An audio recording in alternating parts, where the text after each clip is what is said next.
बच्चों को दुआएं, बड़ों को सलाम। फ़िज़ा है मेरा नाम। यू वॉचिंग मॉर्निंग विद फ़िज़ा। सबसे पहले हम बात कर लेते हैं इस्लामाबाद की। आपको पता है हालत क्या है, एक ट्रेजेडी जो हुई है बाप और बेटी वाली सिचुएशन की।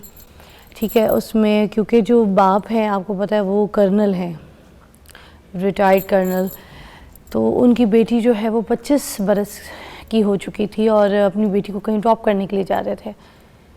तो रास्ते में एक निजी सोसाइटी में एक नाला, जैसे वो जो ड्रेन वगैरह नहीं होते जो बह रहे होते हैं, तो वो ओवरफ्लो कर रहा था।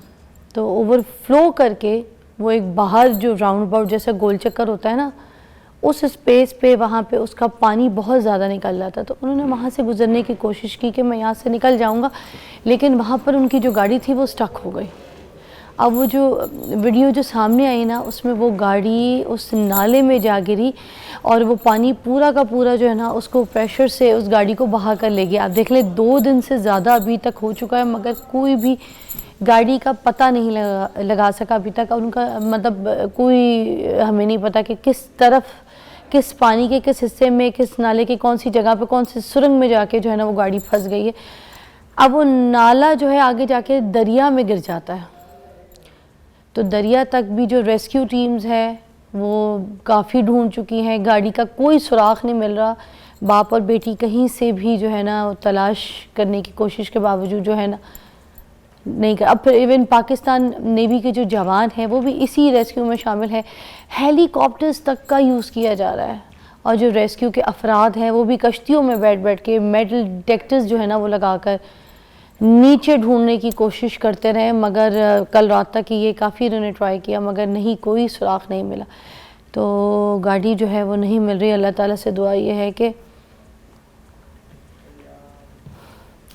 अब मैं ये बोलना भी नहीं चाहती, उनकी फैमिली, कोई उनके प्यारे, उनके चाहने वाले, और उनके ऊपर क्या बीत रही होगी, क्योंकि अभी तक कोई सुराख तो मिला ही नहीं है। और मैं ये कहना भी नहीं चाहती कि बचने के क्या चांसेस हैं उनके। बस अल्लाह ताला से दुआ मांगनी चाहिए, अल्लाह ताला बेहतरी करे हमारी फैमिली के लिए, हम सब के लिए। हम जब बाहर निकलें तो खैर ऑफिस से निकलें और खैर ऑफिस से अपने प्यारे अपने घर वालों के पास वापस जाएं। खुदा के लिए कहीं पे भी है, आपको अगर पानी नज़र आ जाए, अगर कोई नाला किसी भी शहर में ओवरफ्लो हो रहा हो, हर शहर में इस तरह के नाले होते हैं, तो खुदा रहा इसके पास मत जाएं। जब पानी इस तरह से ओवरफ्लो हो जाए ना, आपको लगता है कि गाड़ी गुजार सकता हूँ, मैं गुजार लूँगा, नहीं नहीं, गाड़ियाँ फंस जाती हैं। बड़े वाक़ई हैं, बड़े किस्से हैं। ये तो एक किस्सा बाप बेटी का सामने आया ना, ऐसे बड़े किस्से हैं। अभी तो जो इंसिडेंट नहीं हुआ था वो जो चिलास वाला, अब वहाँ से भी मज़ीद अपडेट्स आई जा रही हैं। मज़ीद लोगों का पता चला कि जो लोग अभी लापता हैं उस जगह पे, तो उसका भी, उनका भी कोई ऐसा जो है ना सुराग नहीं मिल रहा कि किधर है, उनका कोई इन्फॉर्मेशन, कोई अभी तक पता नहीं लगाया जा सका। तो हमने अपनी तलाश इस तरह नहीं करवानी कि लोग हमें इस तरह तलाश करें। बेहतर है कि हम अपना ख़ुद ख्याल रखें, हम घरों से कम निकलें और इस तरह के नालों से, इस तरह के ओवरफ्लो, कोई भी अगर आप चीज़ देखते हैं, पानी देखते हैं कहीं किसी भी जगह पे, तो इन मौसमात में और ऐसी चीज़ों से आप जो, अब मैं तो कहती हूँ आम सड़क में अगर कोई मौसम नहीं है, बारिश नहीं है, कुछ नहीं कर, कहीं आपको पानी खड़ा हुआ वैसे भी दिखता है, तो उससे भी आप दूर रहें। क्या पता गटर का कोई ढक्कन जो है वो खुला हो और जिसकी वजह से ओवरफ्लो हो रहा हो। क्योंकि इस तरह के केसेस भी तो सामने आए कि बाइक्स वाले जो है ना वो गुजर रहे हैं, तो एकदम से बाइक जो है वो पानी के अंदर घुस जाती है और पता चलता है कि वो अंदर गटर में घुस गए क्योंकि गटर का ढक्कन खुला हुआ था। ऐसे बड़ी हम बात होती है। अवॉइड आपने करना है। गवर्नमेंट आपको अलर्ट जारी कर रही है, बार बार आपको बता रही है कि ये ना करें, वो ना करें। अब इस टाइम पे दोबारा लाहौर के अंदर शदीद बारिश शुरू हो चुकी है, मौसम काफ़ी ख़राब हो गया है। जो लोग लाहौर से अभी देख रहे हैं हमें, आप बाहर निकलेंगे तो एहतियात करें। देखिए, इस मौसम को आप सिर्फ बरसात का मौसम ना समझें। आप इस मौसम को देख के वो जैसे मोर पर फैलाता है ना, तो नाचना ना शुरू करते हैं। ये कुदरती आफत बन चुका है इस वक्त। इस अलर्ट को जिस तरह से गवर्नमेंट ने जारी किया है उसको समझें, इट इज़ डेंजरस। ख़ास तौर पे अपने बच्चों को अपने घरों में देखें, बाहर नहीं, बाहर ना जाने दें। और सिर्फ ज़रूरी काम के लिए ख़ुद भी तब निकलें जब आपको बहुत कोई इंपॉर्टेंट इमरजेंसी बहुत ज़रूरी है। मैं तो देख रही हूँ लोग प्लान कर रहे हैं, मौसम सही है, मैसेजेस आ रहे हैं, भाई सैर सपाटा के लिए चलते हैं। भाई क्यों सैर सपाटा के लिए चलते हैं? किसी पार्क में, किसी जगह पे, किसी ब्रिज के नीचे, कहीं किसी जगह को पानी इकट्ठा हो गया, कुछ हो गया, नाला खुल गया, कोई गटर ड्रेन के ढक्कन खुले हुए हुए, बच्चे हैं आप लोग के नहीं, किसी और के, को ट्रैफिक फंस गई, कहीं हो गया, वो ओवरफ्लो होना शुरू हो गया, आगे पीछे भागने का कोई रास्ता नहीं होगा, गाड़ियाँ भी जाएंगी, जान भी जाएंगे। तो आप अपना ख्याल रखें, ठीक है ना। हम आपको एक ब्रेक के बाद मिलते हैं। उसके बाद आज हम बहुत इम्पॉर्टेंट मौजूओं के ऊपर बात करेंगे। हमारे साथ दीजिएगा, हमारे साथ रहिएगा, इस शो भी आपके लिए डिज़ाइन किया है। Take a break.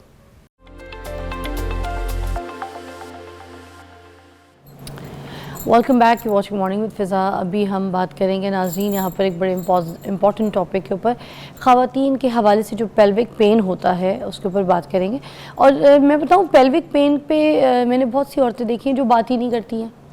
एक तो शर्मा जाती हैं। अगर रूरल एरियाज़ की बात करें ना, तो उनको अगर पेन हो रही हो, ये घर में काम कर रही होती हैं, बच्चे पाल रही होती हैं, देख रही होती हैं, फैमिलीज़ को देख रही होती हैं, नहीं बताती कि उनको पेल्विक पेन है। उनको इस चीज़ में बड़ी शर्म आती है और इसी शर्म में वो तकलीफ़ में इरिटेट रहती हैं, उनके जिस्म में दर्द हो रहा होता है। जिस्म के किसी भी देखें ना हिस्से में आपको तकलीफ़ हो, आप कहाँ से अच्छा फ़ील करेंगे। और पेल्विक पेन कुछ लोगों को बहुत सीवियर होता है। तो आज जो औरतें हैं जो ये देख रही हैं आज मेरा ये सेगमेंट, तो ये ख़ास आपके लिए है, क्योंकि मैंने जिन डॉक्टरों को यहाँ पे मदऊ किया है, ठीक है, डॉक्टर सना नज़ीर साहिबा गायनाकोलॉजिस्ट हैं, किसी तारुफ की मोहताज नहीं है, तो वो अपनी देखने वाली जितनी भी बहनें हैं उनको बहुत अच्छी तरीके से गाइड करेंगी। अस्सलाम वालेकुम। अस्सलाम वालेकुम, क्या हाल है फ़िज़ा, कैसे हैं शुक्र अल्हम्दुलिल्लाह। पहले तो हम इस बारे में बात कर लेते हैं, फिर हम इसके इलाज के ऊपर बात करेंगे। लोग पहले बताते ही नहीं हैं। आपने देखा घर में शर्माती रहती हैं, बोलती नहीं है, बताती नहीं है, दर्द में रहती हैं, चेहरे से उनकी तकलीफ़ बयां हो रही होती है, मगर बोलेंगे नहीं कि डॉक्टर पे ले जाओ, दिखा दो, है ना। अच्छा फ़िज़ा, बताते भी हैं तो उन्हें एड्रेस करना या कोई एक्नॉलेज नहीं करता फैमिली में, क्योंकि पेल्विक पेन, सबसे पहले तो मैं ये बताना चाहूँगी कि होता क्या है। अगर पेल्विक पेन, या हम इसे लॉन्ग टर्म पेन कहते हैं, अगर लोअर टमी में फ़ीमेल के 6 मंथ से ज़्यादा पेन रहे, डल हो, सिवियरिटी माइल्ड टू मॉडरेट हो, हम उसे कहते हैं पेल्विक पेन, ठीक है, क्रॉनिक पेल्विक पेन। और इसका सबसे ज़्यादा जो मेन देखा जाता है, इसका रिलेशन माहवारी से। तो माहवारी खुद फीमेल डिस्कस करने से परहेज़ करती हैं, तो इसीलिए ये सोचा जाता है ये माहवारी से रिलेटेड है। तो वो खुद नहीं बताती हैं और बताते भी हैं तो सब कह देते हैं जी ये तो माहवारी में होता है, सबको होता है, आपको थोड़ा ज़्यादा हो गया, इट्स ओके, पेन किलर ले लें। ऐसा नहीं है, बहुत सारे रीज़न हैं जिसमें पेल्विक पेन होती है, और इससे आपकी सिर्फ और सिर्फ फिज़िकल हेल्थ नहीं, मेंटल हेल्थ भी डिस्टर्ब हो जाती है। फॉर एग्जांपल आपकी एक्टिविटीज़ भी डिस्टर्ब होती हैं। आप सॉरी, अगर आप स्टडी कर रहे हैं, स्टडी डिस्टर्ब होगी। अगर आप जॉब कर रहे हैं, जॉब डिस्टर्ब हो सकती है। फैमिली देख रहे हैं, आपके बच्चे हैं, अब आप क्वालिटी टाइम नहीं दे पाएंगे, आप इरिटेट रहेंगे, उन्हें डांटेंगे, तो परवरिश पे भी इफेक्ट होगा। कुछ लोगों को इतनी पेन होती है, उनका चलना, उठना, बैठना सब मुश्किल होता है। एग्जैक्टली, और इवन मैरिटल रिलेशन पे भी इफेक्ट आता है। हस्बैंड भी कहते हैं कि क्या तुम हर वक्त पेन करते रहते हो। तो इसको एड्रेस करना और इसका ट्रीटमेंट बहुत ज़रूरी है। और ये कोई एक एज ग्रुप नहीं है, आप देखेंगे टीन एज से लेके पीरियड्स ख़त्म होने के बाद भी पेशेंट्स को ये पेन रहती है। तो थ्रू आउट द लाइफ भी पेल्विक पेन का क्या ताल्लुक है? या उसके अगर किसी की सर्जरी, देखिए हम कॉजेज़ की तरफ आ जाते हैं।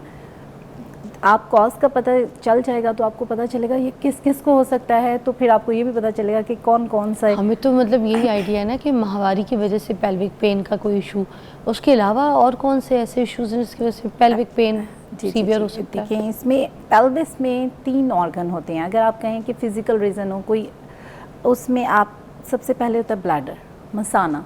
अगर किसी को बार बार इन्फेक्शन हो रही है यूरिन की किसी भी वजह से, अगर उनकी टॉयलेट हैबिट्स ठीक नहीं है या बार बार इन्फेक्शन हो रही है, ट्रीट नहीं कर रहे, तो उसके बाद जो मसाना होता है उसमें कोई सोजिश का अमल हो तो पेन हो जाती है और वो मुसलसल रहती है, और फिर वो सिंपल पेन किलर से भी नहीं जा रही होती। अब मसाने के पीछे होते हैं बच्चेदानी और अंडेदानी। अगर इन दोनों को भी देखा जाए तो अगर अंडेदानी में रसौलियाँ हो, एज अ गायनेकोलॉजिस्ट और मेरे पास जो इनफर्टिलिटी के पेशेंट्स आते हैं उनमें तो बहुत ज़्यादा एक कंडीशन कहते हैं एंडोमेट्रोसिस, और ये भी बहुत कॉमन है। हर लाइक आप कह लें कि हर 6 फीमेल अगर यहाँ बैठी हैं उनमें से एक को अगर पेन है तो भी आप एंडोमेट्रोसिस की पेन आप देख सकते हैं कि उसमें रसौलियाँ होती हैं, एक तरफ कंसीव नहीं कर रहे होते और दूसरी तरफ आप पेट में दर्द लेके बैठे रहते हैं, और उसकी वजह से आपकी मेंटल हेल्थ डिस्टर्ब होती है, और उसका हम ट्रीटमेंट देने पे आते हैं। अगर बेबी के लिए ट्रीटमेंट देते हैं तो पेन रह जाती है, तो बड़ा डिफ़िकल्ट हो जाता है। इसी तरह एक आप यूट्रस जिसमें हमल होता है उसमें रसौलियाँ हों तब भी पेन हो सकती है, और अगर आप उसका ट्रीटमेंट ना लें तो वो बढ़ती जाती है प्रेशर की वजह से, लाइफस्टाइल एक तरह का तो डिसऑर्डर। इसको डायग्नोस्ट कैसे करना है? कुछ लोगों को तो समझ ही नहीं आएगी कि ये पेल्विक पेन किस वजह से हो रहा है, इसका रीज़न क्या है? अगर है तो डेफिनेटली आपको जब भी ऐसी पेन हो, मैं यही कहना चाहूँगी कि जब भी पेन है आप डॉक्टर से रजू करें। मगर उस पेन को तो नॉर्मली देखें ना, नानियाँ दादियाँ अम्मियाँ भी घर में यही कह देती हैं कि माहवारी के पेन है बेटा, सबको होते हैं, हमें भी थे। ऐसा नहीं है, एक्चुअली पेल्विस में और कुछ कहते हैं कि वो गर्म टिकोर कर लो, गर्म पानी पियो, ठंडा पानी ना पियो। जी जी जी, तशखीस के बगैर आप नहीं कह सकते कि ये माहवारी से रिलेटेड है। और माहवारी से रिलेटेड होगी तो जस्ट वो पीरियड्स के डे पे होगी, फर्स्ट सेकंड थर्ड डे पे। अगर ये थ्रू आउट द आपके मंथ रहती है और 6 मंथ तक रहती है तो इट्स नॉट एक्चुअली द माहवारी की पेन। मतलब ये माहवारी के साथ साथ पूरे पूरे महीने चलेगा? जी एग्जैक्टली, माहवारी में हो सकता है बढ़ जाए लेकिन पूरे महीने में चलेंगे, 6 महीनों में मुसलसल, थोड़ी होगी ज़्यादा होगी लेकिन चलती रहेगी। कुछ चीज़ें इनसे एग्रीवेट कर देंगी, कुछ चीज़ों से आराम आ जाएगा, तो ये एक है। लेकिन इसमें सिर्फ गायनेकोलॉजिकल इशू नहीं होते, इसमें जैसे मैंने बताया ब्लैडर के इश्यूज़ भी हो सकते हैं, इंटेस्टाइन के भी, आंतों का भी मसला हो सकता है। उसे एक कंडीशन कहते हैं इरिटेबल बाउल सिंड्रोम। बहुत सारे लोगों को पता ही नहीं होता, कभी डायरिया हो रहा है, कभी कॉन्स्टिपेशन हो रही है, और वो इसी में पेन पेन पेन पेन करते हुए 6-10 इवन पूरी लाइफ गुजार देते हैं और डायग्नोस नहीं हो पाता। तो ये पहले पता चलना, इसके लिए कंप्लीट, हमारे पास जब भी पेशेंट आते हैं हम एक कंप्लीट हिस्ट्री लेते हैं और एग्जामिनेशन करते हैं, फिर हम उनके लिए स्कैन और MRI या जो भी हमें अकॉर्डिंग टू द नेचर जो हमें हिस्ट्री से पता चलते हैं, फिर हम टेस्ट करवाते हैं, फिर उसका ट्रीटमेंट करते हैं। तो ये एक है। तो वैसे जैसे जिनको ये पेन होता है पेल्विक का, तो जब उनको प्रेगनेंसी हो तो क्या उनको कंसीव करने में कोई तकलीफ होती है, दिक्कत होती है या मुश्किल होती है? नहीं, अगर रीज़न हो पेल्विक पेन की जस्ट लाइक इन्फेक्शंस हो तो प्रेगनेंसी ही नहीं हो पाएगी। जैसे हमारे पास बहुत सारे जी जी जी हमारे पास पेशेंट आती हैं इनफर्टिलिटी के, जिसे हम हाइड्रोसाल्पिंग्स कहते हैं, कि इन्फेक्शन हुई है, वही नीचे से डाउन फ्लो एरिया से ट्यूब्स में गई है और ओवरीज में गई है और फिर टमी में, नीचे वाली टमी पे जाल से बन जाती है, सोजिश के अमल की वजह से पेन रहती है। अब उसमें हमें एक तो बेबी देना है और दूसरी तरफ हमें जी आपकी पेन ठीक करनी है। और पेन का एक्चुअली जो भी ट्रीटमेंट हम देते हैं वो बेबी से दूर करता जाता है। पेन रिलीफ मेडिसिन भी बेबी नहीं होने देती हैं, फिर हम ऑपरेट करें तो भी बेबी नहीं होगा, तो हमें पेन बैलेंस करना होता है। तो आप लोग पहले उस इन्फेक्शन को ट्रीट कर रहे होते हैं और उसको इन्फेक्शन को स्वेलिंग ठीक कर रहे होते हैं, मेडिसिन से पेन को नॉर्मलाइज करते हैं। बिल्कुल, उसके लिए एक हमारी मल्टीडिसिप्लिनरी अप्रोच होती है कि हम भी होते हैं gynaecologist, infertility specialist, pelvic pain management के भी डॉक्टर्स को इन्वॉल्व करते हैं ताकि वो एक मल्टीडिसिप्लिनरी यानी और इसमें सब मिलकर उसके लिए ट्रीटमेंट करें। और स्पेशली ये भी है कि काउंसलिंग सेशन भी हो। अगर पेन आप सोचें, कभी कभार एक पेन की रीज़न ये भी होती है कि डोमेस्टिक वायलेंस है, घर में मारपीट हो रही है, उसकी वजह से भी पेशेंट को पेन होती है। और ये नहीं कि वो सिर्फ आपके पास आके ये क्योंकि उनके घर में ये इश्यूज़ है तो वो आपको पेन का कहेंगे, उनकी पेन जेन्युइन होती है, लेकिन रीज़न जो है वो एक मेंटल स्ट्रेस होता है। तो ये स्ट्रेस होना, दिमागी भी आप कह लो, डिप्रेशन में होना, ऐसे भी पेशेंट आते हैं, हम देखते हैं, हम उनके सारे टेस्ट करवा लेते हैं, वो ठीक होते हैं, लेकिन उनके साथ जब हम ज़्यादा एक्सप्लोर करते हैं, उनकी नींद नहीं पूरी हो रही होती, वो डिप्रेस होते हैं, उनकी भूख नहीं होती, ईटिंग हैबिट्स ठीक नहीं होती हैं, और फिर आखिर में पता चलता है कि ये डिप्रेशन के पेशेंट हैं और उन्हें कुछ दवाइयाँ एंटी डिप्रेशन जो डिप्रेशन देती हैं उनसे ही वो इम्प्रूव कर जाते हैं। अच्छा, तो जब बहुत बड़ी फील्ड है क्रॉनिक पेल्विक पेन को अगर आप डिस्कस करने लगें तो बेशुमार कॉजेज़ हैं इनके। अच्छा, जब पहली मर्तबा माहवारी की तरफ जब बच्चियाँ जाती हैं, ठीक है ना, तो उस टाइम भी पहले से पेन्स शुरू हो जाते हैं, पेल्विक पेन शुरू हो जाते हैं बच्चियों को। तो जिन माँ बाप ने काउंसलिंग की भी होती है, बच्चियों को बताया हुआ होता है, तो वो तो प्रिपेयर होती हैं, और जिनको नहीं बताया होता, मुझे लगता है उन बच्चियों की मेंटल सिचुएशन बहुत ख़राब होती होगी उस वक्त, तो वो बहुत परेशान होती होंगी कि हमें हो क्या गया, हमारे साथ क्या सिचुएशन हो गई, हम कहीं बीमार तो नहीं है, हम कहीं मरने तो नहीं वाले, ये क्या हो रहा है, अच्छा सब कुछ ज़िंदगी सब कुछ सही थी, the pain they can not bear, एक नई चीज़ उनको उस वक्त बताई जा रही है। तो मुझे लगता है ये चीज़ें भी बतानी चाहिए, इस तरह के अवेयरनेस प्रोग्राम्स भी होने चाहिए। एक औरत जो तख्लीक करती देती है, एक दुनिया में लेके आती है एक इंसान को, ठीक है, अल्लाह ताला ने ज़रिया बनाया उसको। और माँ का ये फ़र्ज़ है कि आप जब बच्चियाँ बड़ी हो रही हैं तो उन्हें ये सब डिस्कस करें कि माहवारी आएगी, पेन होगी, उसके लिए पेन किलर लेने हैं, अगर ज़्यादा होगी तो फिर डॉक्टर से रजू करें कि ये ज़्यादा है नॉर्मल। जब ऑब्ज़र्व करें कि आपको कितनी हो रही थी, आपकी बेटी को ज़्यादा है, तो ये तो नहीं कि कोई रसौलियाँ हैं या कोई आंतों का मसला है या कोई और इशू है, ये सब देखना बहुत ज़रूरी है। इसके हम एक ब्रेक पे जाते हैं, फिर हम इसकी डाइट वगैरह पे डिस्कस करेंगे कि क्या कोई हमारी ग़िज़ा में भी ऐसी कोई कमी हो जाती है, क्या जिस्म की ताकत जो है वो जवाब दे जाती है, कोई एनर्जी नहीं रहती जिसकी वजह से ये pelvic pains और पेन शुरू हो जाते हैं। We'll talk about it after the break. Take a break.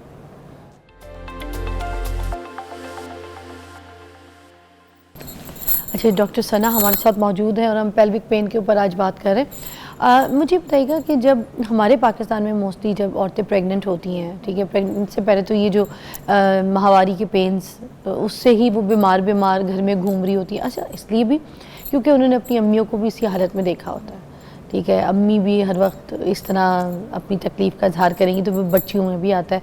कुछ बच्चियों में अगर 3 बेटियां हैं, उनमें से 2 को या 1 को पेन है और 2 को नहीं हो रहे, 1 को नहीं हो रहे, तो वो फिर भी ना इसी तरह जब उसके माहवारी वाले डेज़ होंगे तो वो ख़ास तौर पे शो करेगी कि नहीं मुझे भी बहुत दर्द है आपको, क्योंकि हमारे घर का एटमॉस्फेयर ऐसा बन जाता है। इसी तरह जब बच्ची प्रेग्नेंट होती है हमारे माशरे में, तो उसको जो है ना बिल्कुल इस तरीके से लिया जाता है कि उसको बताया जाता है कि भाई ये एक बीमारी है, यस, ये कोई हैप्पी मोमेंट नहीं है तुम्हारी बीमारी है। अब उसको लेती भी बीमारी की तरह है, हर तरीके से चिड़चिड़ापन, कोई वो नहीं, नाराज़, अजीब से रूठे बैठे रहना और उठना तो बड़ा टेंशन से कि भाई कुछ हो ना जाए, ओ ये नहीं करना, ओ नहीं ये नहीं करना, ओ। तो हम लोग इस चीज़ को भी बहुत जो है ना अजीब सी सिचुएशन में बना देते हैं, इसका हैप्पी मोमेंट नहीं इंजॉय करवाते बच्चियों को। ये तो है, इसमें कोई शक नहीं है। प्रेगनेंसी में हिलने से भी उन्हें लगता है प्रेग्नेंट लेडीज़ को कि हमें कुछ हो जाएगा। हालांकि अगर आप मूव करते हैं, आप एक्सरसाइज भी करते हैं, योगा करते हैं, सब कुछ करते हैं, तो आपके बेबी भी हेल्दी होते हैं, आपका एटीट्यूड पॉजिटिव रहता है, आप खुद हैप्पी रहते हैं और फिर आपके बेबी भी हैप्पी रहते हैं। तो ये एक है रियलिटी। और लेकिन इसका तो बीमारी क्यों समझा जाता है इसको प्रेगनेंसी को क्यों बच्चों को ऐसे दिखाया जा रहा होता है कि इसमें मदर्स का भी रोल है। मदर्स को चाहिए कि अपनी बेटियों को बताएं कि ये कोई बीमारी नहीं है, इसे आप लें, फिजियोलॉजिकल चेंजिंग्स हैं। बेबी को आपने खुद जो डाइट देनी है, अल्लाह ताला उसकी आपको प्रिपरेशन करवा रहा है। उसमें अगर वॉमिट हो जाती है या हल्की फुल्की पेन होती हैं तो उन्हें एक पार्ट ऑफ प्रेगनेंसी समझ के गुजारें, तो आपकी हेल्दी प्रेगनेंसी रहती है एक्चुअली।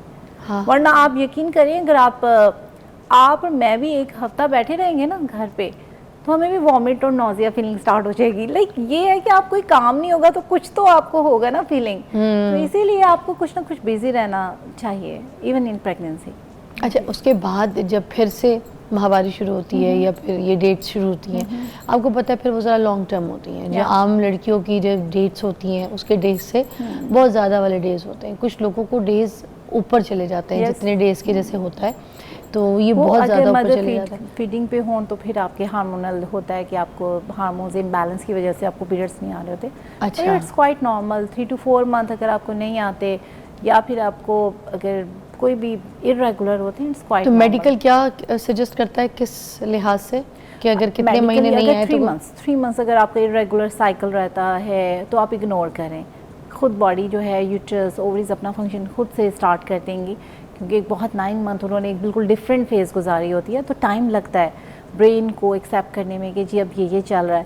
तो 3 मंथ्स के बाद हो तो फिर रेगुलर मेडिसिन आपको कुछ दी जाती हैं, तो उससे आपके रेगुलर हो जाते हैं हार्मोनल मेडिसिन से, तो it's not a big deal. हाँ, लेकिन अगर ज़्यादा अरसे के लिए है तो आप प्लीज़ डॉक्टर को रजू करें, गायनेकोलॉजिस्ट को दिखाएं कि मेरे पीरियड्स इरेगुलर है। तो बल्कि इसमें इरेगुलर होते होते दोबारा प्रेगनेंसी भी हो जाती है, तो चेकअप करवाना बहुत ज़रूरी है। अच्छा, डाइट की तरफ आते हैं। ये क्या कोई कमज़ोरी होती है जिस्म की हमारी जिसकी वजह से हमें ये पेन्स होते हैं?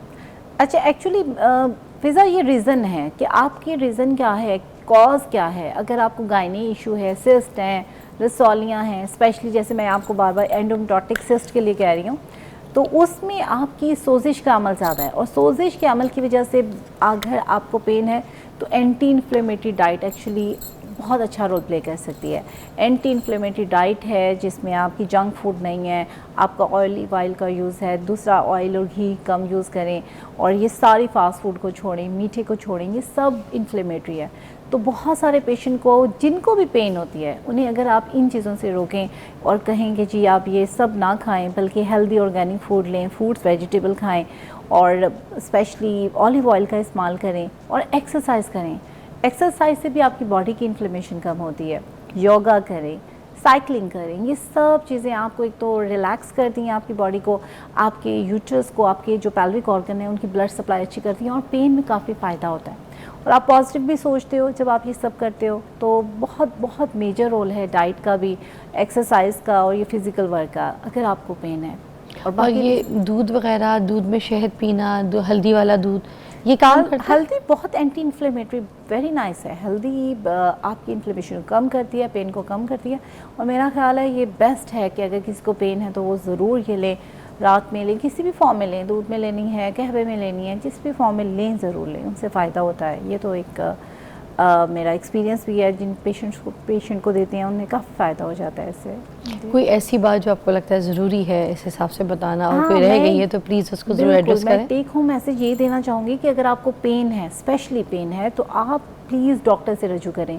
ये ना सोचें कि ये पेन जी मुझे पीरियड्स की है, और आपकी अगर तशख़ीस हो जाती है तो आपको सिग्निफिकेंट पेन में कमी आएगी और आपकी लाइफस्टाइल बेहतर हो जाएगा, आपकी जो आपकी क्वालिटी ऑफ लाइफ है वो बेहतर होगा। तो मैं सब ख़वातीन को एक ही मैसेज देना चाहूँगी कि अगर आपको इस तरह की पेन्स रहती हैं तो आप सबसे पहले गायनेकोलॉजिस्ट से रजू करें, वो आपकी डिटेल हिस्ट्री लेंगे। अगर गायनी से रिलेटेड इशू होगा वो खुद डील करेंगे, अगर मसाने से रिलेटेड होगा तो उनको भेज देंगे, या फिर अगर आपका इंटेस्टाइन जो आंतों का मसला है उससे रिलेटेड होगा उसको भेजेंगे, या फिर अगर आपको स्ट्रेस की वजह से है तो काउंसलिंग सेशन करके भी आपकी पेन को बहुत बहुत हद तक कम किया जा सकता है। अच्छा, अगर काउंसलिंग होती है, थोड़ा सा देखने वालों को हम समझा सकें कि किस तरीके से काउंसिल किया जाता है, क्या कहा जाता है, क्या बताया जाता है?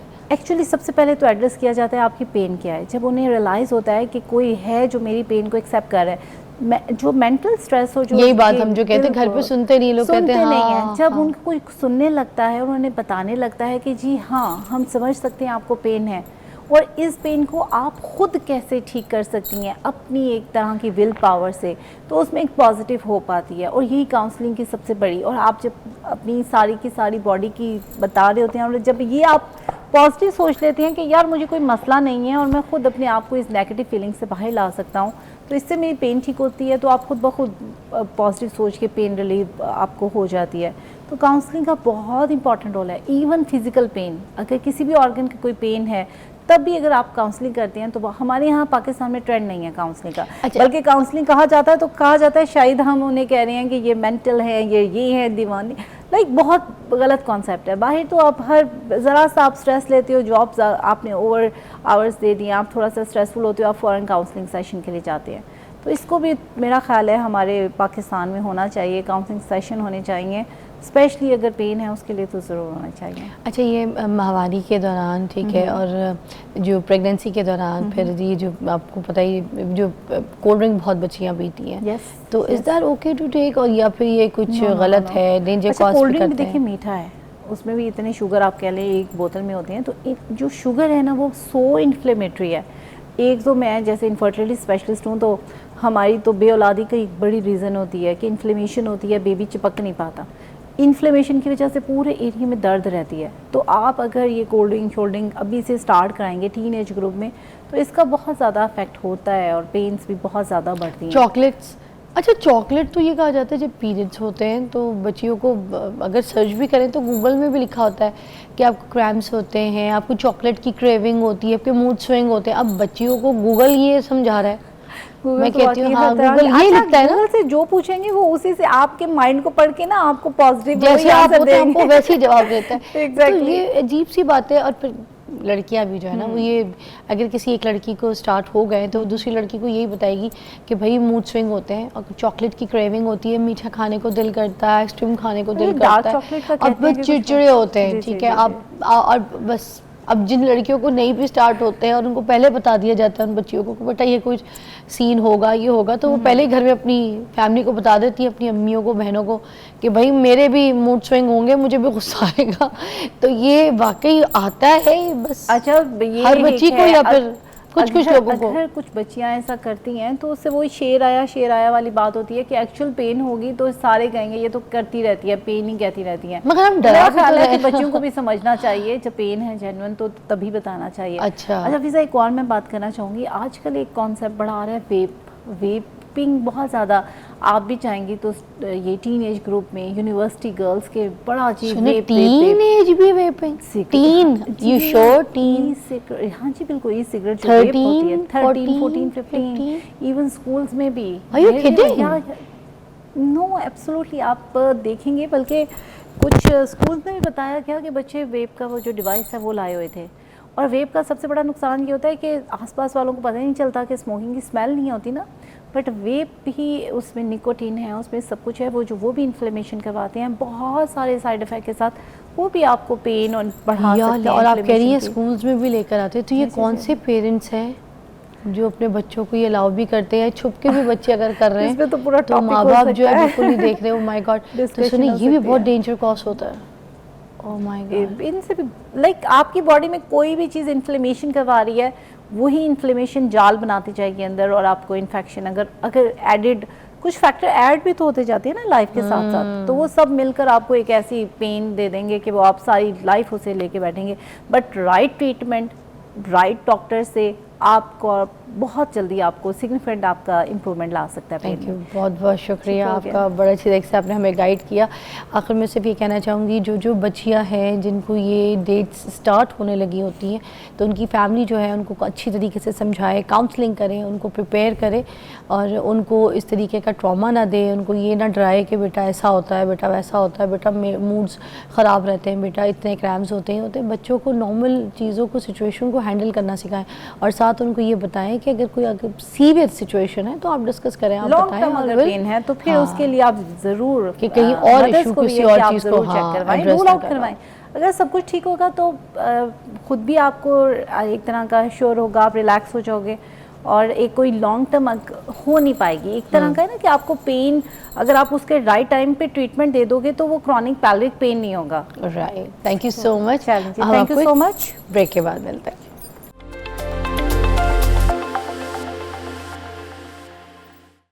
नाज़रीन वेलकम बैक। आपका फेवरेट सेगमेंट शुरू होने जा रहा है जिसमें आपके लिए ही सारी चीज़ें होती हैं। मतलब वो हम कहते हैं ना कि कुछ बातें हम अपने लिए भी कर लेते हैं, मगर यहाँ ये सेगमेंट में सारी बातें सिर्फ आपके लिए होती हैं। मेरे पास हैं नईमा राव जी, जो कि ख़ास तैयारी करके आती हैं और काफ़ी इन्फॉर्मेशन के साथ आती हैं, काफ़ी रिसर्च के साथ आती हैं और ऑथेंटिक वो रिसर्च जो हमारे तक नहीं पहुँची हुई होती उसके बारे में नॉलेज हासिल करके फिर उस पर प्रैक्टिकल अपने तजुर्बों को जो है ना मर्ज करके तो आपके सामने वो एक जो है ना चीज़ लेकर आती है। तो एक हमने इनके साथ बात की तो हमने बोला कि बरसात का मौसम चल रहा है तो इसमें जो इश्यूज़ होते हैं, स्किन के दाने वगैरह निकल आते हैं, एलर्जीज़ बहुत हो जाती हैं अलग अलग किस्म की, कुछ बच्चियों को भी, कुछ बड़ों को भी, किसी भी एज के। तो वो अलग अलग टाइप की जो एलर्जीज़ हैं वो उससे किस तरीके से बचा जा सके और कौन कौन सी एलर्जीज़ होती हैं। दूसरा, इस बरसात के मौसम में छिपकलियों की भी दौड़ जो है ना, हमारे उनका मुंह जो है हमारे घरों की तरफ हो जाता है। फिर छोटे छोटे कीड़े मकोड़े, ऐसे कीड़े मकोड़े जो हमने कभी नहीं देखा, है ना। मैं अमूमन आपको पता है जब फराल को छेड़ती हूँ तो मैं फराल को बड़े मज़े से बोलती हूँ, पूछ रही होती हूँ कि तुमने कभी कीड़ी कवानी का दूध पिया है? कीड़ी कवानी का दूध समझ आ रहा है? कोई कीड़ियों का भी दूध पीता है? यार उस किस्म की कीड़ियाँ देखने को मिलती हैं। तो अस्सलाम वालेकुम। वालेकुम अस्सलाम। कीड़ी कवानी का दूध और वो जो कीड़ी कवानी जो होती है ना, वो ऐसा जादू करके जाती है, पता भी नहीं चलता आती कहाँ से। हाँ। और ऐसा काट के जाती है कि वो दफ्फड़ जो रैशेस बन जाते हैं ना, वो ज्यादा देर तक जाते भी नहीं है। हाँ। और इस मौसम में और जहाँ पे भी कहीं है, क्योंकि इस मौसम में कभी कोई भी काम करे, ऐसी ह्यूमिडिटी बहुत है, सीलन बहुत है, तो इसमें तो सारे ही कीड़े मकोड़े, इंसान हर चीज से ही कोफत में होता है। सुनो वो चिपचिप भी शुरू हो गई है, चिपचिप बहुत शुरू हो गई है। उस चिपचिप का ही आज इलाज करेंगे इंशाल्लाह हम। अच्छा। कि हाँ, हमारे घरों से भी और हमारे जहन से भी और ये कि हमारी तबीयत से भी वो चिप चिप दूर हो। देखिए बारिश होती है रहमत, लेकिन आजकल की बारिश जो है वो जहमत बन गई है। तो ये है कि अल्लाह ताला ने इंसान को ये अक्ल, ये दिमाग दे के भेजा है, ये सारी कायनात हमारे लिए सजाई है, तो इसमें से हमने चीज़ों को तलाश करना अच्छा, है। सुस्ती भी बड़ी तकलीफ वाली अजीब सी, यही मैं कह रही ना, अपने अंदर की भी हम दूर करेंगे। इस अपना मौसम में बंदा तो मतलब लेजी हो जाता है। हाँ। इसीलिए कहते हैं ना कि इस मौसम में बंदा लेजी हो जाता है, तो हमारा सारा इम्यून सिस्टम जो है वो भी लेजी हो जाता है। तो इसलिए कहा जाता है कि इस मौसम में कम खाना चाहिए। कोशिश ये करें कि इस मौसम में खाने से परहेज करें, कम खाएं, मीन्स के इतना कम खाएं कि वो ना होने के बराबर। अच्छा, एक छोटी बात साथ ऐड कर दूं क्योंकि बात शुरू हुई है। तो इस मौसम में, बरसात के मौसम में, हम शुरू से सुनते आ रहे हैं कि अगर किसी की कोई सर्जरी हो जाए, किसी का कोई ऑपरेशन हो जाए, कोई ऐसा इलाज ट्रीटमेंट चल रहा है, तो हीलिंग प्रोसेस जो है ना वो बहुत स्लो होता है। अगर आपने कोई प्लान किया है कि आपने कोई ऑपरेशन कराना है, कोई आपकी सेहत के हिसाब से कोई आपको इशू चल रहा है, तो आप अपने डॉक्टर से जो है ना आप रिजू कर लें। ख़ास तौर पे बरसात के मौसम में आप ना कराएं, आप थोड़ा सा ऑपरेशन आगे कर लें। अगर अर्जेंट नहीं है, बहुत ज़्यादा कोई इस तरह की सीवियस सिचुएशन नहीं, तो थोड़ा सा आप ये बरसात का मौसम गुजरने दें फिर आगे, क्योंकि इन्फेक्शन के चांसेस जो है ना बरसात के मौसम में बहुत ज़्यादा हो जाते हैं। ये इंपॉर्टेंट बात थी, मुझे लगा कि आपके कान में बात डाल देनी चाहिए। आपकी बात बिल्कुल आपने सही कहा। आपकी बात को मैं आगे बढ़ाते हुए एक बात करूंगी। देखिए, आपने बताया कि कोशिश करें ना करवाएं। अगर मजबूरी है, करवाना है और हो गया है, या किसी का हो चुका है, इन दिनों में इन्फेक्शन है और अब बरसात का मौसम, इस मौसम में मैं बात कर रही हूँ, तो इस मौसम में ये है कि आपने जो गोल्डन मिल्क के नाम से मशहूर है, आंबा हल्दी वाला दूध, गोल्डन मिल्क आप गोल्डन मिल्क, हाँ यस, गोल्डन मिल्क। मैं पहली मर्तबा सुन रही, तो उनको भी बताया नहीं पता होगा। अच्छा, गोल्डन मिल्क इसको कहते हैं। हल्दी वाला जो दूध होता है ना, हल्दी वाला दूध पहले नॉर्मल हल्दी सिंपल डाल के वो येलो कर ली जाती थी, लेकिन गोल्डन मिल्क ऐसे नहीं बनता।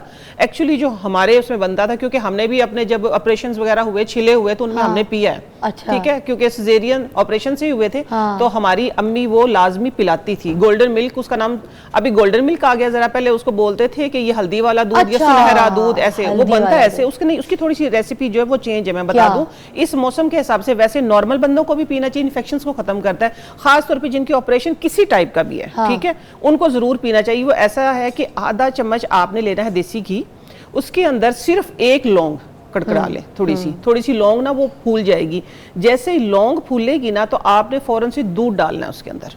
दूध डाल दिया, दूध जब थोड़ा सा वो पक गया तो आपने वो स्ट्रेन करिए, एक लौंग ही होगी ना बस, वो आपने लौंग निकाल दी, दूध ले लिया। तो जब वो दूध आपके पीने के काबिल हो गया है, अगर आप मीठा डालना चाहे तो गुड़ या शक्कर डालें। इस मौसम में शहद भी हम तो नहीं इस्तेमाल करते, अगर कोई करता है रेगुलर तो वो करे।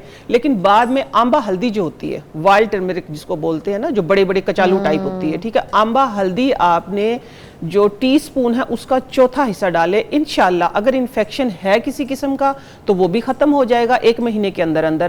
और अगर आपका ऑपरेशन हो चुका है, आपको कोई इन्फेक्शन हो गया है, क्योंकि अमूमन लोगों को देखने में आता है कि इन्फेक्शन बहुत होते हैं इस मौसम में, अक्सर नाक कान छिदवाते हैं ना, उनको भी बेचारों को देखते नहीं है, पक जाते हैं वो। तो उसके लिए भी, सबके लिए मैं बताती हूँ, ये गोल्डन मिल्क जो है ये एक जादुई काम करता है कि आपने बस बाद में आंबा हल्दी डाल के वो पी लेना है। एंटी इन्फ्लेमेटरी, एंटीबायोटिक सबसे बड़ी। मैं 3 साल से, पिछले मैं 2-3-4 बार बता चुकी आपके शो में, पिछले अल्हम्दुलिल्लाह 3-4 साल से मेरे घर में एंटीबायोटिक नहीं आई है। मैं सिर्फ अपने बच्चों को, जैसे अब नवंबर स्टार्ट होगा ना, रात को हमने ग्रीन टी लेनी है, चाय लेनी है, जो भी चीज, चाहे बच्चे कॉफी भी लें, उसमें भी मैं अम्बा हल्दी जरूर डालती हूँ। मैं दूध में ही अम्बा हल्दी डाल देती हूँ। हाँ जी, अल्हम्दुलिल्लाह। उसकी वजह से होता ना गला खराब होता, ना चेस्ट इन्फेक्शन होता आपको, ना सर में दर्द होता। चाय में भी डाल सकते हैं? यस, चाय में भी डालते हैं, चाय में भी डाल के, क्योंकि देखिए अपनी अपनी चॉइस है। टेस्ट बर्ड है, क्या पता अच्छी लगे। नहीं, वो टेस्ट लेस होती है थोड़ी सी। जो दूसरी हल्दी होती है ना, आम सालन वाली हल्दी, उसमें ये होता है कि थोड़ा सा टेस्ट होता है, इसमें नहीं होगा। इसमें टेस्ट होता है। अगर कोई बिल्कुल ही किसी ने ना लियो तो मुझे तो कोई नहीं फील होता, बस मैं तो डालती, मेरे बच्चों को भी नहीं फील होता, हर कोई पी सकता है। हाँ, मेरे बच्चों को भी नहीं फील होता, मेरे बच्चों को भी पता है कि ये है। लेकिन ये बहुत बड़ी एंटीबायोटिक है इस मौसम में, सर्दी के मौसम में, हर मौसम, खास तौर पर बरसात के मौसम में। और अब बीच में ही एक बात आ गई थी, जिन लड़कियों ने इन दिनों में नाक कान छिदवाए, उनके लिए फिर मेरे पास तो टोटके होते हैं। और दूसरी बात मैं ये बोलूं कि मेरा सेगमेंट पूरा देखा करें, क्योंकि मेरे ज़हन में अचानक टोटके आते हैं। क्या आमद हुई है ये जो आमद है, ये सुन ले फिर ब्रेक ले लेती जल्दी। हाँ, आमद ये है कि जब हांडी भून रहे होते हैं ना, हाँ। हांडी भून रहे होते हैं, हांडी का जो मसाला होता है, तड़का बनाते हैं, वो हांडी जब सही पकने लग जाए, उसका ऑयल पक रहा हो तो हांडी निकाले, उसका थोड़ा सा मसाला निकाले और इधर लगा ले, अगर नाक पक गया है तो, और या कानों पे, अगर कान पके तो कानों पे लगा ले, इंशाल्लाह ठीक हो जाएंगे, जल्दी सूख जाएगा। जल्दी सूख जाएगा। हाँ सही कह रही है। ब्रेक के बाद आज होता है ये। बिल्कुल अच्छा वाला, ये अच्छा था।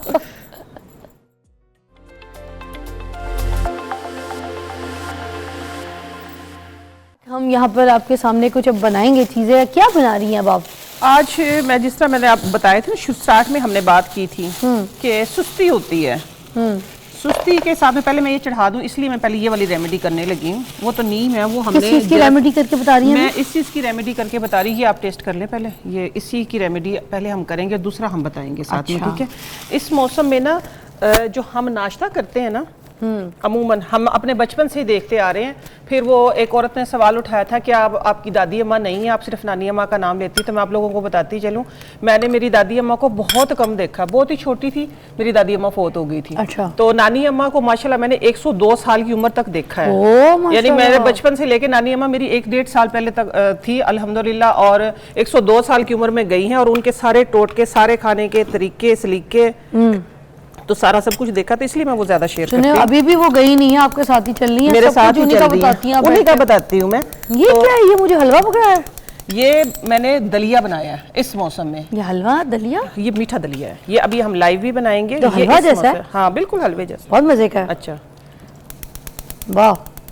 अच्छा, ये इस मौसम में क्या? के लिए, इस मौसम के लिए जिस तरह हम बताते हैं ना कि सुस्त, हमारे स्टमक भी जो है वो भी इस खास तौर पे, मैं इधर से स्टार्ट करूंगी अपनी बात को, कि इस मौसम में खाना कम चाहिए।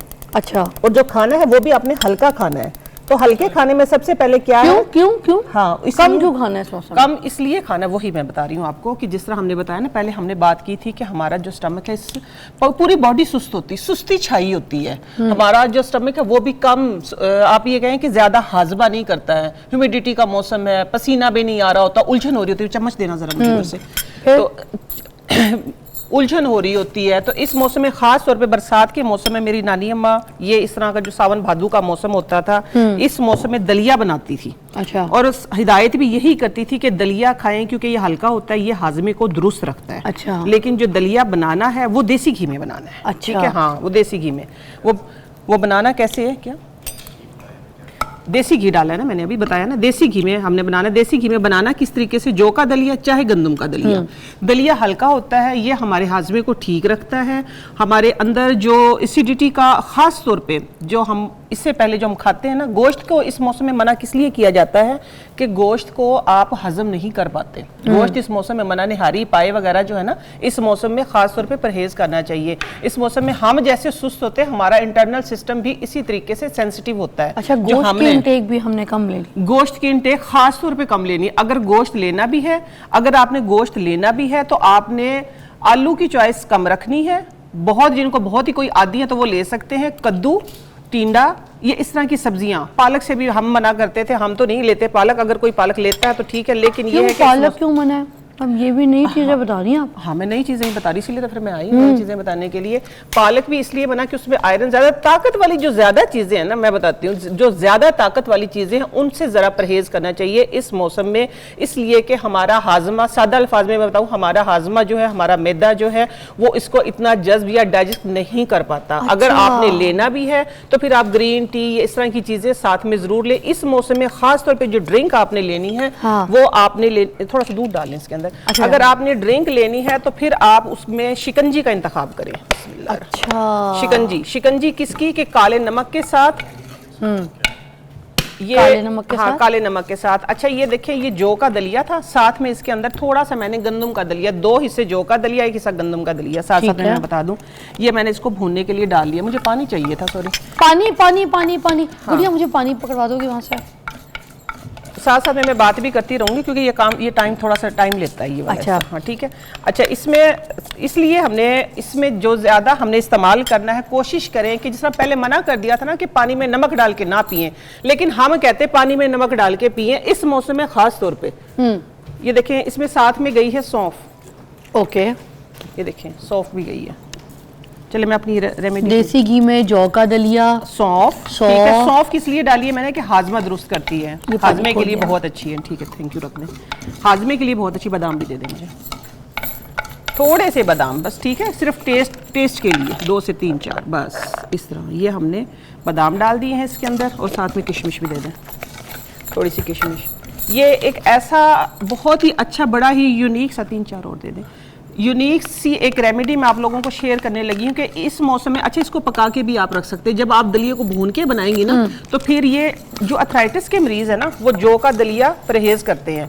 लेकिन आज आप लोगों को मैं बताऊं, आप लोग भी ये दलिया खा सकते हैं। जब दलिया को हम भून लेते हैं ना, थोड़ा सा इसको फ्राई कर लेते हैं, तो फिर इसके अंदर से वो जो एक होती है ना, जो इसकी लेस जो हमारे जोड़ों को तंग करती है, वो खत्म हो जाती है थोड़ा सा। हाँ, बिस्मिल्लाह रहमान, ये देखें, ये पानी डाल दिया मैंने इसके अंदर, पानी बस इतना सा डालें, ठीक है। ये सिर्फ एक आप लोगों को मैंने डेमो दिया है पका के। अच्छा। इसके अंदर अब जो मीठा करने के लिए जो चीज़ जाएगी, वो जाएगी ये गुड़, देसी गुड़, ठीक है, हाँ जी, देसी गुड़, बस इतना सा अपने टेस्ट के मुताबिक डालें, ठीक है। ये देखिए, ये पकता रहेगा, ये पक के ऐसा हो जाएगा जैसा ये अब आपने खाया है, वाह, ठीक है। और दूसरी रेमेडी मैं आपको शेयर करूं, जो आज हम भी खा के, हमने ये भी खाया, ये भी खाया, क्योंकि इस मौसम में हमारे घर में अब नहीं, बहुत अरसे से बनता आ रहा है गंदम का दलिया, थोड़ी सी जौ, और इसमें देखिए सिर्फ 2 से 1 मुट्ठी आपने अगर लिया है, आधा किलो गंदम का दलिया लिया है, उसके अंदर 1 पाव जौ का दलिया, तो उसके अंदर सिर्फ 1 मुट्ठी आपने डालनी है चने की दाल, और साथ में थोड़े से चावल। ये बहुत ही हल्की गिज़ा है, इससे छोटे बड़े बुजुर्ग जवान हर कोई खाएगा। इसके साथ दही के साथ खाएं इसको दही के साथ, लस्सी के साथ, हाँ जी, दूध के साथ नहीं, ये दूध के साथ थोड़ा सा भारी होता है। असल मसला ये है कि इस मौसम में आपने हल्की गिज़ाएं खानी है। अच्छा, हाँ, हल्की गिज़ाएं खाएं, इसको मिक्स करके आप खा के देखिए। इसकी वजह, जैसा पहले भी मैं बता चुकी हूँ कि हमारा मैदा जो है वो इस मौसम में सेंसिटिव होता है। हमने अपने बड़ों से भी यही सुना है और हम करते भी यही आ रहे हैं, और मैं अपने बड़ों की बात ही शेयर करती हूँ, ठीक है, कि इस मौसम में अगर आप खा लेते हैं ना ज़्यादा पेट भर के, हाँ, खास तौर पे मिसाल के तौर पे आपने आलू गोश्त बना लिया, पेट भर के खा लिया, आप देखिए सारा दिन आपको भारीपन महसूस होगा। घर में कह के आई हूँ, मना करूँ फिर? हाँ, बस देख ले, अगर आप नहीं, मैं फिर आलू गोश्त छोड़ दूं, यही खा लूंगी। हाँ, आप यही खाएं, ठीक अच्छा, है। हाँ, तो ये आलू गोश्त हम फिर ना बनवाएं घर में, और ये कौरमे और निहारियां? नहीं, कौरमे, निहारी, पाए हम नहीं इस मौसम में खाते, हम थोड़ा सा परहेज करते हैं इस मौसम में। इसकी वजह ये है कि हमें शुरू से जो देखते आ रहे हैं, देखिए मैं कोई आप देखें ना, इसमें कोई हिकमत ही है ना, हिकमत है इसमें। अब आप खाएंगी ना, आपका पेट भी भर जाएगा और आपको हल्कापन महसूस होगा, ये भारीपन नहीं महसूस होगा। फिर चने की दाल को क्यों ऐड किया, इसका क्या? चने की दाल को इसलिए ऐड किया है कि इसके अंदर चावल, जौ का दलिया, गंदम का दलिया, ठीक है, ये इसलिए मजेगा, हाँ, ये इसलिए ऐड किया है। इसके भी मैं, ये भी मुझे दे दे, इसका भी साथ में टोटका है एक, ये भी इसलिए मैंने ऐड किया है इसके अंदर कि ये हल्का होता है, ये इसका जो हमारा स्टमक जो है वो भारी नहीं होता इसके साथ, और दूसरा ये है कि ये जल्द हजम होता है, जल्द हजम होता है। आपको ग्रीन टी या कोई कोल्ड ड्रिंक या कोई इस तरह की चीजें नहीं लेनी पड़ेंगी। और साथ में ये कि जो चने की दाल का आपने पूछा, चने की दाल सिर्फ टेस्ट के लिहाज से इसमें सिर्फ 1 मुट्ठी टेस्ट के लिए डाली। हाँ, कुछ लोग ऐसे होते हैं कि हमने सिर्फ ये नहीं खाना, तो शुरू से ही 7 नस्लों से ही डलती आ रही है गंदम की। हाँ, ये मैंने अपना वो एक टोटका शेयर किया कि जो हम इस बरसात के मौसम में खाते हैं। मजे की रेसिपी है ना, ये भी अच्छी है, ये भी अच्छी है, दोनों चीजें अच्छी। ये दूध डाल के खाते हैं इसमें, लेकिन ये गरम खाया जाता है, देसी घी डाल के गरम। ये मैं वैसे ही आपको दिखाने के लिए ली थी, जिस तरह ये पकेगा ना, इसके ऊपर देसी घी होगा। और ये वैसे अमूमन जो देग लगती थी वो इसलिए लगती थी कि जब बारिशें नहीं आ रही होती थी ना, तो फिर मीठी देग लगाते थे गाँव में। अरे वाह। हाँ, लेकिन अब ये है कि मैं तो सिर्फ मीठे के लिहाज से और इस मौसम के लिहाज से कि आप लोग, ये बहुत ही हल्का होता है, भूनने के बाद आप लोग इसको खा सकते हैं। सुनिए, दलिया तो वैसे हर तरीके से अच्छा है ना। अच्छा, ब्रेक लेनी है, मुझे कोई इंपॉर्टेंट बात बतानी है, बता। बिल्कुल इंपॉर्टेंट बात यह है कि 3 काली मिर्चों का एक टोटका देने लगी हूँ। ये मौसम ऐसा है कि इसमें अक्सर गर्म ठंडा, एसी से बाहर निकले हैं, उसे निकले तो एक हो जाता है ना, जुकाम हो जाता है, अचानक से छींकें आती हैं, रनिंग नोज है, जितना मर्जी रनिंग नोज है, ये आजमा लेना। सिर्फ 3 काली मिर्चें मुंह में डाल के दांतों के साथ इस तरह थोड़ा सा इसको चबा लें, चबा के 3 काली मिर्चें, ठीक है, दांतों के साथ हल्का से इसको दबा के और 1 घूंट सिर्फ पानी के साथ आप निगल लें, फौरन आपका जो रनिंग नोज है ना, जो बहुत पानी बह रहा है, फौरन से बंद हो जाएगा। आजमा के देख लेना आज ही। वाह। हाँ, 3 काली मिर्चें। 3 मिनट की ब्रेक है, जल्दी आ।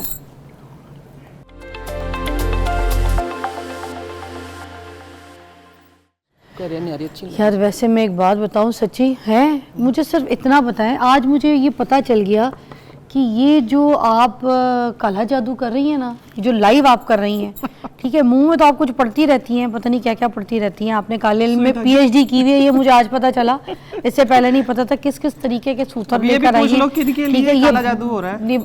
एक बाबा सुना था, बाबी पहली बार देखिए काले जादू के लिए। ये देखें लौंगे किस तरीके से नींबू में डाल डाल के, मैं बोलूं मैं क्यों आपकी दीवानी आली दिवाली हो रही हूँ, ये इस वजह से ये हरकतें आप। वेरी नाइस, ये तो फिर मेरा जादू काम कर गया भाई, लाइव बता दिया मैंने। ये क्या चीज है? ये तो जादू काम कर गया। ये जादू आज जो कर रहे हैं ना हम, ये कर रहे हैं छिपकलियों के लिए। अब मैं कोई चुप कर आप तो जो बात लगाई है, आप नहीं, आप तो स्वीट हार्ट हो। तो मैंने आपको बताया कि वो काम कर गया, लेकिन आज अभी जो ये करने लगे हैं ये वाला नहीं कहा। आपने मुझे बात लगाई है, मेरे आंसू निकल ले। ओह माय गॉड, नहीं, आप तो स्वीट हार्ट हो, आप तो स्वीट हार्ट हो, सवाल ही पैदा। आपने ये क्यों बोला? मैं छिपकलियों के लिए बुला रही हूँ, मैं कह रही हूँ मेरे लिए। आपके लिए तो हो चुका ना, आप तो काबू आ चुकी हो। अच्छा? अब छिपकलियों को करना है ना, हम छिपकलियों को हमने भगाना है। काबू नहीं आती है, इंसान आ गए हैं। अच्छा, किस लिए? ये छिपकलियों के लिए। ये देखिए इस मौसम में ना, इस मौसम में ना आपका हंसना बंद हो, फिर मैं बताऊंगी। रोना रोना आ रहा आपको तो। अच्छा। अच्छा, इस मौसम में होता ये है फिजा कि छिपकलियाँ, कीड़े मकोड़े, कॉकरोच और बहुत सारी चीज़ें ऐसी होती हैं कि जो हमें वैसे अपनी तबीयत से इरिटेशन हो रही होती है और हम उठ के पानी तक नहीं पीते। ये जो आप पूछ रही थी ना कि इस मौसम में हमें ये हैवी चीज़ें क्यों नहीं खानी चाहिए, इस मौसम में इसलिए नहीं खानी चाहिए कि हम बिस्तर से तो उठना पसंद नहीं करते हैं, हरकत करना पसंद, सुस्त हो जाते हैं ना, तो फिर वो हमारी चीज़ें हजम भी नहीं होती हैं। मुझे आपकी बेटी की भी बात बड़ी अच्छी लगी, वो कह रही थी बेड के सामने, मुझे अभी कह रही थी कि हम बरसात होती है तो बाहर तो घर से जाते नहीं है, घर के अंदर ही बैठे रहते, क्योंकि बाहर तो बारिश हो रही होती है, बारिश हो रही होती है, पानी होता है, तो घर में बैठे रहते हैं, इसलिए फिर ऐसी चीजें खाते हैं कि जिसमें जो है ना फौरन हजम हो जाए। मुझे ये बात भी प्रैक्टिकल बड़ी मजे की लगी। हाँ, वो देखे ना, वो बच्चे है ना, देखते हैं ना, जाहिर सी बात है सारा। तो अच्छा, ये है कि छिपकलियों की वजह से ना किचन में खवातीन जो हैं, खास तौर पे किचन में अगर आ जाती हैं छिपकलियाँ तो काम करना मुश्किल हो जाता है, और फिर बच्चियों के बहाने लग जाते हैं कि छिपकली हम कैसे किचन में जाएं पानी लेने के लिए भी। तो ये है कि वैसे तो मैं ये एक इलाज कर रही हूँ, लेकिन सबके बहाने भी ख़त्म हो रहे हैं कि आप इजीली आप जा सकेंगे उसके अंदर। बिस्मिल्लाहिर्रहमानिर्रहीम। ये देखें, ये अब हम छिपकलियों के लिए ना, उनके इस्तकबाल के लिए ये बनाएंगे। ये हमने प्याज, ठीक है, ये डाल लिए। अच्छा। ठीक है, अब ये आपने पूछा था ये क्या मैं जादू करी, ये इसलिए जादू करी, ये एक देखिए लौंग है, आपके सामने मैंने लगाया भी है अभी, ये वाला। ये लेमन के अंदर ना 6 से 7 लौंगे लगा लें। एक बार लगा के दिखा। हाँ, मैं लगा के दिखा देती हूँ। कीजिएगा, दिखा देती हूँ। ये देखो, ये देखो, ये पड़ा हुआ है, इधर लगा देती हूँ। ये देखिए, मैंने इस तरीके से ये लौंग पिरोई है इसके अंदर। ठीक है, आप लोग जहाँ पे भी बैठे हैं, तकरीबन 2-2 फुट के एरिए पे जहाँ पे भी आप बैठे, आप सिर्फ ये लेमन इस तरह 2 से 3 लेमन रख लें लौंग लगा के, और ये पड़ा भी रहे जब तक ड्राई नहीं हो जाता। मच्छर आपसे दूर रहने पर मजबूर, वाह, मच्छर आपके करीब नहीं आएगा। लेकिन इसमें हमने अब करना है, मक्खियों को भी भगाना है, मच्छरों को भी भगाना है घर में से, क्योंकि इसमें बहुत सारे पतंगे नए नए अजीब तरह के निकल आते हैं, सारी चीजें भागेंगी। अच्छा। तो ये इसके अंदर मैंने इसलिए लगाया है कि इसका अब हम हार सा एक बनाने लगे हैं, ऐसे देखें इस तरीके से ये यूं बन जाएगा। अब ये आप देखते रहें, ठीक है। ये एक हमने प्याज, और साथ साथ में मैं आप लोगों को एक टोटका और देती चलो। फिजा देखो, इधर प्याज कटी है, आपको पता चला कि प्याज कटी है? आपको नहीं ना।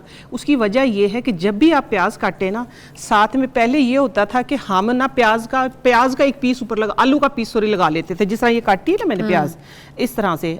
बाज़-औक़ात लोगों को देखा होगा कि प्याज ऊपर लगा लेते, फिर प्याज काटते रहते, ये सारी जो उसकी जल जो निकलती है, जो आंखों में जाती है, वो सारी कैच कर लेती है। अच्छा। हाँ, इसका ये एक टोटका है खास तौर पे। आपके पास आलू है, प्याज है, कोई भी चीज आप आगे लगा ले, फिर प्याज काटते रहें।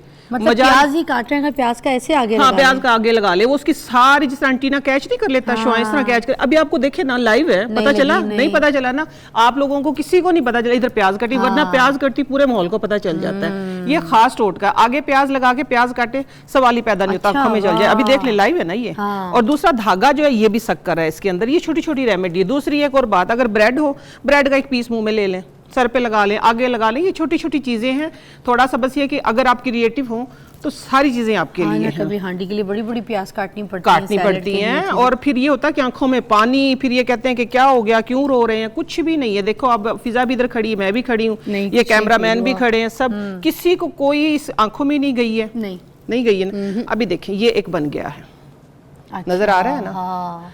ऐसे ये आप लोगों ने करना ये है कि जहां से छिपकलियों का, जहां से कीड़े मकोड़ों का, आप इसको ना इस तरह शेल्फ पे भी अपने रख सकते हैं। अच्छा, किचन की कैप उस पे डाल दे शेल्फ पे। कितने दिन तक?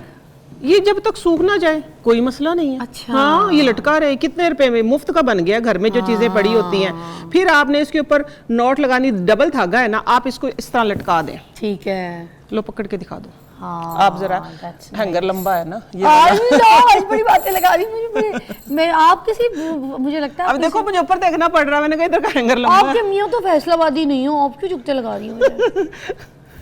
आपको जुगते लग रही, मैं हकीकत बता रही हूँ। आप इतनी लंबी, आपकी हाइट इतनी अच्छी ये है। देखें जी, ये है। अच्छा, साथ साथ मेरे में कपड़ों से भी मैच कर रहा है, ये देखें। कपड़ों से भी मैच कर, ये आप लगाएं इंशाल्लाह। कॉकरोच हैं, चाहे छिपकलियां हैं, कीड़े मकोड़े हैं, देखिए हमें, हाँ ये हार बन गया, वेरी नाइस। वो ये मैच भी कर रहा है। या क्या करती है, हाँ। लगाई अच्छा। सारी बातें मुझे। अच्छा, साथ में देखें एक और चीज मैं आप लोगों को बता दूं, साथ साथ में वो दीजिएगा मुझे उठा के। ये क्या कचरा है? आज फिजा ने ना मुझे पता नहीं क्या क्या ये देना कचरा फिर फेंकना हमें। नहीं फेंकना नहीं है, तो फिर इसका क्या करना है? इसका मैं बताऊंगी क्या करना है। इसको हमने छिपकलियों को नहीं, देखिए घर से जितने भी हशरात हैं, कीड़े मकोड़े, कुछ चीजें इनसे भाग जाएंगी। इनसे जो खास तौर पे जो मक्खियां होती हैं, अच्छा मक्खियों से एक और छुटकारे का बड़ा ही आसान और सस्ता हल, क्या? इतना मुफ्त कि आप हैरान हो जाएंगी। जो सादा नमक होता है ना, लाहौरी नमक, आप ना जब अपना ये घर में मोप लगवाते हैं ना, पुचारा लगवाते हैं, आप उस वो ज्यादा सारा डाल के सिर्फ नमक पुचारा लगवाएं, सवाल ही पैदा नहीं, क्योंकि मक्खी सबसे ज्यादा ढीठ है। वो कहीं ना कहीं से रास्ता निकाल के नाक पे आके बैठती है। वो नहीं आएगी। ये आप लोग आजमा के देख लीजिए, सिर्फ आपने नमक डालना है उसके अंदर, कोई दूसरी चीज ही ना डालें। ये वैसे आपने मिसाल आज उल्टी कर दी, क्योंकि मैंने ये सुना था कि जो ढीठ होते हैं ना, वो अपनी नाक पे मक्खी नहीं बैठने देते। आपने कहा मक्खी ढीठ है? हाँ, मक्खी ढीठ होती है।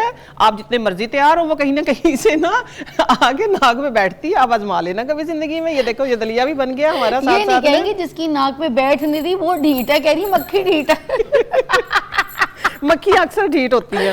अच्छा सुनो, अच्छा, अब किसी एक ही के पीछे पड़ जाती हैं। किचन में 3 औरतें खड़ी हैं, मगर एक के किसी पीछे घूम रही आले दुआले। किसी एक का। अभी फिजा, अब आपने मुझे कहना, ये कचरा भी पहली मर्तबा घर से लेके। ये नीम के पत्ते हैं। अच्छा, नीम के पत्ते। एंटी बैक्टीरियल है, एंटी फंगल है। अभी साथ साथ में ये होता भी रहेगा, मैं आपको दिखाती भी रहूंगी। ठीक अच्छा, है, ये नीम के पत्ते। नीम के पत्ते हैं। ठीक है, ये इसके अंदर देखें, इसके अंदर ये प्याज के पत्ते हैं, लहसुन के पत्ते हैं, आप डाल दें उनको। ठीक है, डालने के बाद घर में चाहे अल्लाह ना करे सांप है, बिच्छू है, किसी और तरह का आपको शक है, कोई घर में बीमारी है, जादू है, किसी भी किस्म का है, तो ये घर से इंशाल्लाह सारी चीजें खत्म हो। ये हरमल है।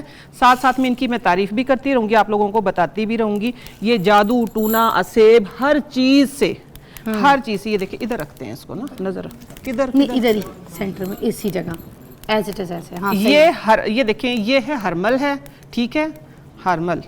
इससे पहले जो डाला था वो क्या है? वो थी ये गूगल, सॉरी ये लो, क्या हरमल ये थी, और ये गूगल है। ठीक है, हाँ जी, सॉरी वो हो गया था।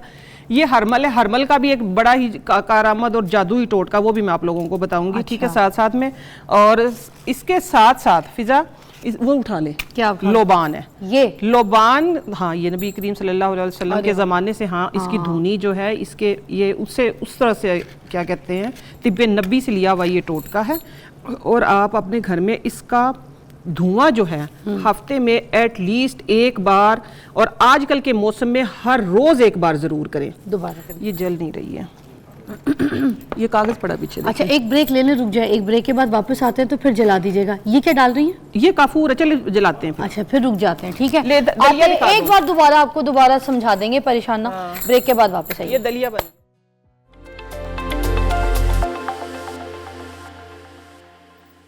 हम ये दोबारा बता देते हैं, ये जो धुनी बना रहे हैं, ये कीड़े मकोड़े और बरसात के जिस तरीके की ये कीड़ी कवानियां आ जाती हैं, कपूर जो होता है ना, ये आग पकड़ता है। इसके अंदर मैंने हरमल, शुरू से गूगल, नीम के पत्ते थे, नीम के पत्ते थे। इसके अंदर मैंने फिर हरमल डाला है, और गूगल डाला है, और लोबान।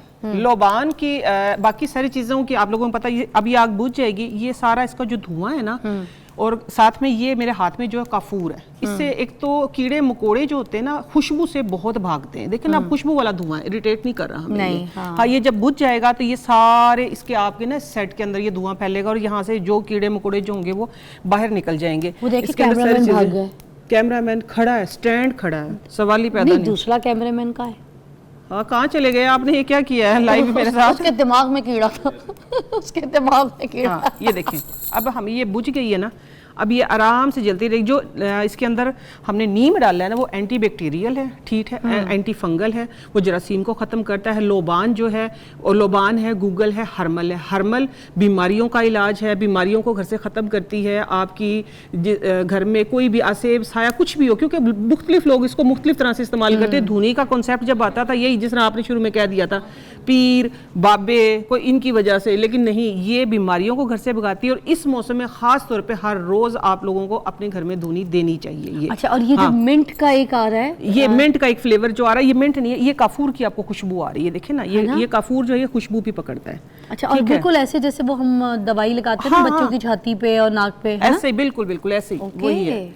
साथ में बस ये एक साइड पे ये धुआं जलता रहेगा। अच्छा, अब ये कितनी देर तक घर पे जलता रहे, इसका भी? ये मोस्टली तकरीबन 5-6 घंटे निकाल देता है, इस तरह हल्की हल्का सा। बस ये बुझ गई है ना, तो ये धुआं देखो निकल रहा है, ये पूरे घर में फैल रहा है। हाँ, पूरे घर में ये इसी तरह ये फैलता रहेगा आराम से। हाँ, अब दूसरी चीज़, एक नई चीज़ जो मैं आप लोगों के लिए लेके आई हूँ, ये आप लोग अपने कमरों में तकरीबन 2-2 घंटे तक रख सकते हैं।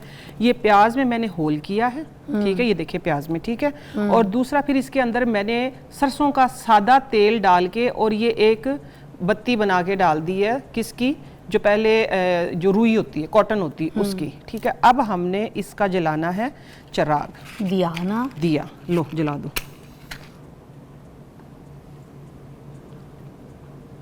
अब ये किस चीज़ के लिए?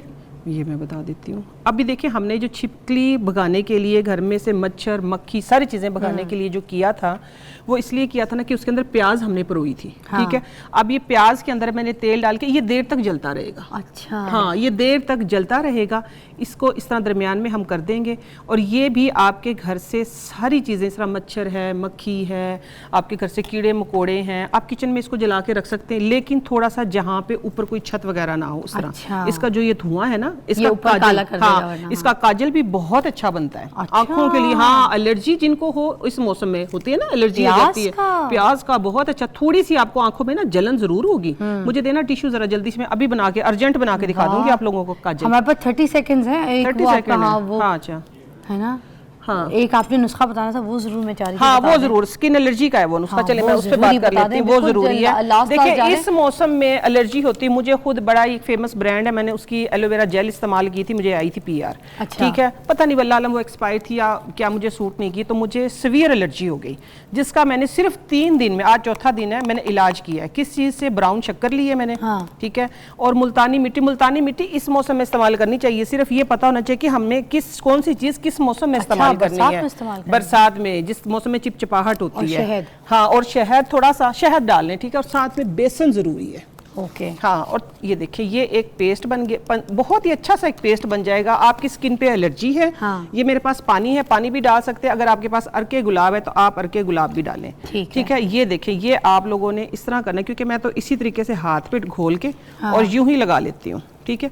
मुझे एलर्जी हो गई थी, आप यकीन माने, मैंने 2 टाइम लगाया है। 2 टाइम लगाने के बाद इसके अंदर ग्रीक योगर्ट भी आप डाल सकते हैं। ये इस तरीके से लेप कर लें अपनी फेस के ऊपर, ठीक है। हाँ, किसी टाइम मैंने ग्रीक योगर्ट डाली, किसी टाइम मैंने गुलाब का अरक डाला है, लेकिन ये तीनों चीजें जरूर डाली है मैंने।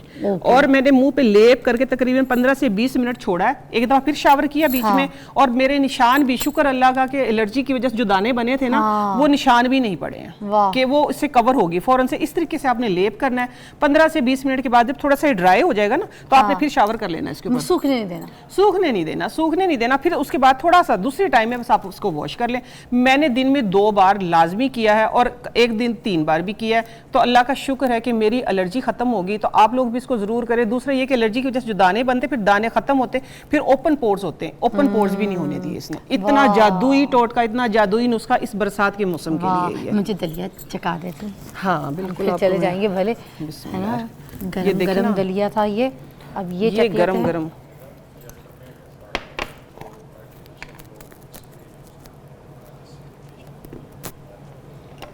ये लो, ये ना इसके ऊपर आपने घी डाल के इस्तेमाल करना। अभी आपने घी डाल के दिया मुझे? हाँ, घी डाल के। अच्छा, और मुझे ये बता दीजिए कि जैसे हम लोग आर्टिफिशियल वो जो स्प्रेज वगैरह इस्तेमाल करते हैं बाजारी, ठीक है ना, तो उनके बजाय फिर ये वाली चीजें जो घर की हैं, जो आपने अभी बना के यहाँ पर दिखाई हैं, देखें तो मेरा जो स्लोगन है वो बैक टू नेचर है ना, मैं नेचर की चीजों से इलाज करना चाहती हूँ। वो महंगे भी बहुत होते हैं, और वो महंगे भी बहुत होते हैं, वो आपकी सेहत के लिए, और वे टेम्परेरी होते हैं ना, लगते हैं जाके, नाक को लगते हैं, आंखों में एलर्जी करते हैं, आंखों में एलर्जी करते हैं। देखें ना, आप कभी भी छोटा बच्चा कोई पैदा हो, सो रहा हो, आप ऐसे स्प्रेज नहीं करेंगे, कभी भी नहीं करते, बिल्कुल ये सेफ नहीं होता है, ठीक है। अभी देख ले, साथ में देखते देखते अब मुझे अभी ये है, वाह ये है असल क्या दलिया यार, ये तो हमने खाया ही नहीं, और हम लोग ये किस तरह से मतलब मिस कर सकते हैं बरसात के मौसम में। आज ही ये वाली मीठी दलिया बनाए, खाएं, एंजॉय करें। मैं तो कर रही हूँ देसी के ऊपर डाल के। अपना ख्याल रखिएगा, कल मिलेंगे। ये काजल बाय, ये काजल बन गया, ये मैंने आंखें, हाँ ये मैंने लगाया भी हुआ है, और अगर आप इजाजत दे तो मैं ये आंख में आप लोगों के सामने प्याज का काजल, ओह माय गॉड, क्लोज करें, देखें वाकई दोबारा लगा, जल्दी क्लोज करें। ये काजल है क्योंकि दूसरा हाथ मेरा भरा हुआ है, और ये दूसरी आंख में मैं आप लोगों के सामने ये लगा दिया। और ये कह रही है कि आंख का इन्फेक्शन भी दूर करेगा। आंखों का इन्फेक्शन, हल्की सी जलन होगी, जिस तरह होती थी एक स्पेशल सुरमा होता है, उसकी वजह से जलन होती है। Thank you. तो ये उस थोड़ी सी जलन होगी आपको, लेकिन उसको बर्दाश्त करना। आंखों से पानी निकलेगा, पानी निकलने के बाद आपकी आंखें साफ हो जाएंगी, होने लग गई आप। हाँ बिल्कुल साफ हो गई। आपके मियां ने आपको बहुत रुलाया है, मैं आपके दुख में समझ सकती हूँ। अल्लाह हाफ़िज़। अल्हम्दुलिल्लाह।